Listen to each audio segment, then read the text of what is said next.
agências? Vocês têm um número limite de posições? Como é que vocês dividem entre cada uma? A gente, ao longo do tempo, foi descobrindo que algo entre 15 e 25 posições é o nosso ponto ótimo, né? Porque não adianta você diversificar de menos, porque o que acaba acontecendo é que você pode acabar tendo um risco concentrado demais em uma empresa.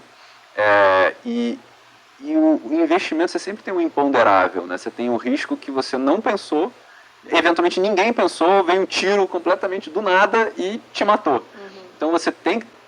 Pessoal, passando para deixar um recado aí para vocês. Tá chegando aí agora no canal não inscrito? Se inscreve aí no canal, ajuda no crescimento aí do canal e a levar conhecimentos para mais pessoas, ficar mais bem informada para fazer os investimentos. E outra coisa, isso aqui, deixando claro que isso aqui não é nenhuma recomendação de investimentos, mas sim um conteúdo educacional e informativo. Bora continuar o vídeo. Ter diversificação, mas se você tem diversificação demais também, você vai ter menos profundidade na análise que você está fazendo e eventualmente não vai conseguir se concentrar nas melhores ideias que estão disponíveis de investimento. Então, esse equilíbrio para a gente costuma ficar entre 15 e 25 posições. E para a gente determinar o tamanho, a gente brinca que a gente tem o copo cheio. O copo cheio é um pensamento assim, teórico de, num ambiente assim, de ultra crise, como a crise de 2008, ou eventualmente como a crise que a gente está passando hoje, qual seria a posição máxima que a gente teria nessa empresa? Vamos supor que a gente teria 10% dessa empresa, porque a gente conhece, 10% do fundo, né? Porque a gente conhece profundamente a capacidade dela de crescer, a gente acha que ela é super protegida competitivamente, as pessoas são espetaculares, super comprometidas e inovadoras e respeitam muito a gente como investidores, né? E o preço está fantástico. Então, beleza, então 10%. E hoje? Né? A gente já está nesse ponto? A gente já está no ponto de ter 10% nesse negócio? Ou será que, na verdade, o preço não está tão atraente assim? Será que a gente quer 2%, 3%? Então, essa é uma maneira de pensar nessa alocação. É começar pelo universo de empresas disponíveis que a gente acha que são excepcionais e que a gente acha que estão passando por momentos muito favoráveis.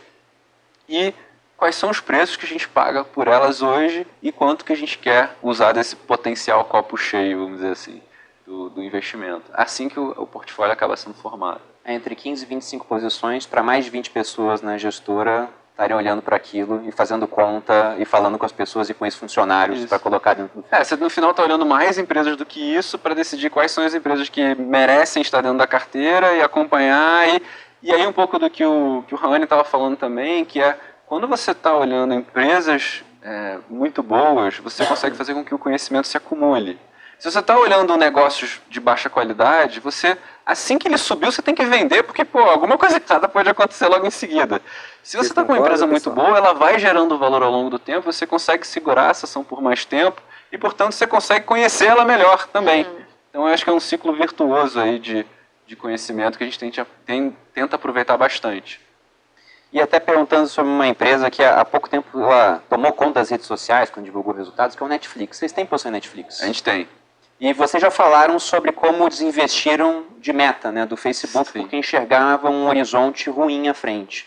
Para a Netflix, vocês não enxergam um aumento de competição? Ou até enxerga, mas isso já está no preço? Vocês confiam nos motores, no escudo da empresa? A gente, vendo em Netflix, eu acho que um exagero da percepção de impacto competitivo que é desmedido no preço. Assim, acho que criou-se uma narrativa de que a empresa vai ser atropelada pelos competidores.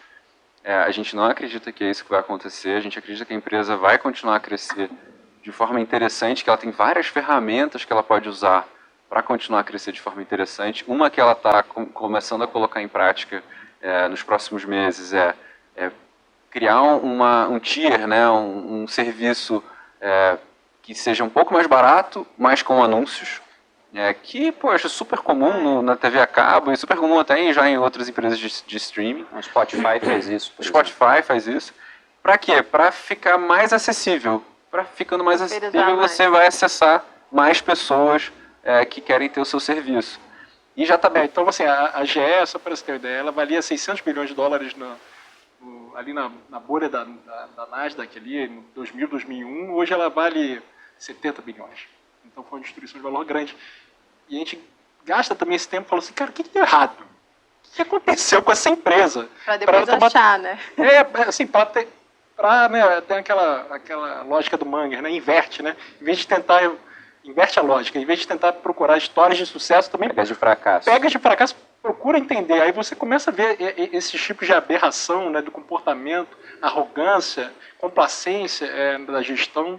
E a gente fala assim, caramba, se isso acontecer com alguma das empresas que a gente investe, isso é um sinal vermelho, né? Para você não ter esse investimento, né? Isso que vocês falaram desse CEO. Qual era o nome dele? Jeff Immelt. Jeff Immelt, vou até procurar. Porque eu fui militar durante 11 anos. E no exército o pessoal falava assim, durante uma marcha, né, marcha de 50 km, por exemplo, dava os intervalos, e os oficiais ficavam todos de pé. E quando era cadete, durante a formação, na hora que dava o intervalo, eu me jogava no chão, estava cansado pra caramba. Aí um tenente uma vez falou pra mim, aproveita que você nunca vai poder fazer isso depois de formar, porque se o tenente senta, o soldado deita, dorme. Então, se o CEO gastava dinheiro assim, imagina um cara que está na ponta da linha, sem compromisso ali, que está passando por uma empresa, vai ficar 2 meses, 3 meses depois vai embora. Não estava nem aí pro dinheiro da empresa. Não nem os funcionários, os fornecedores, os clientes, todo mundo assim percebe a exuberância. E a organização vai se corrompendo ao longo do tempo. Bom, a gente falou de motor, de pessoas, de escudo, essa parte qualitativa, e vocês devem ter encontrado muitas empresas que tinham tudo isso, que estavam adicionando muito valor para a sociedade, mas que não entraram no fundo, por um outro motivo, provavelmente, às vezes, preço muito alto. Como é que chega depois nessa parte dos números? O que vocês olham lá? Acho que até um caso que a gente cita na Finclass é o caso do Airbnb.